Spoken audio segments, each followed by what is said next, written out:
আমরা গিয়েছিলাম চেন্নাইয়ের ভিজিপি মেরিনা কিংডম দেখতে।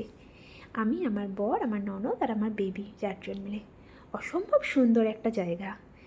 এখানে গেলে মনে হবে যে আমরা সমুদ্রের নিচে বসে আছি আর সমুদ্রের সমস্ত প্রাণীরা, সমুদ্রের মাছেরা আমাদের চারপাশে ঘুরে বেড়াচ্ছে। এই মাছগুলো জানেন কত বড় বড় মাছ! দেখে তো মনে হচ্ছে ছোটো ছোটো, আপনারা ভিডিওতে দেখছেন অনেক ছোটো ছোটো দেখছেন, কিন্তু আমরা সামনে থেকে দেখেছি তো ভীষণ বড় বড় ওই মাছগুলো। দেখুন কত মাছ! বাচ্চারা তো এখানে গেলে ভীষণ আনন্দ পাবে।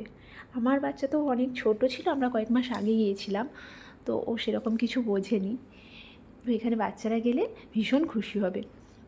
এখানে গেলে আর আসতে ইচ্ছে করবে না, এত সুন্দর জায়গা, এত মাছ, নানা রকমের প্রাণী, সামুদ্রিক প্রাণী, মনে হবে যেন সমুদ্রের নিচেই বসে আছি আমরা। ওই দেখুন একজন খাবার দিতে নেমেছে, বা সব মাছেরা দেখুন ছুটে ছুটে আসছে খাবার খাওয়ার জন্য। তো যারা চেন্নাইয়ে আছেন, হয়তো এই মেরিনা কিংডম এখনও ঘুরে দেখেননি, তারা অবশ্যই একবার ঘুরে দেখবেন। আশা করছি খুব ভালো লাগবে। আমি সমস্ত ভিডিও তুলতে পারিনি, কিছু কিছু ভিডিও তুলেছি, সেগুলো আপনাদের সাথে আমি শেয়ার করে নিলাম। ভালো লাগলে একটি লাইক কমেন্ট করবেন।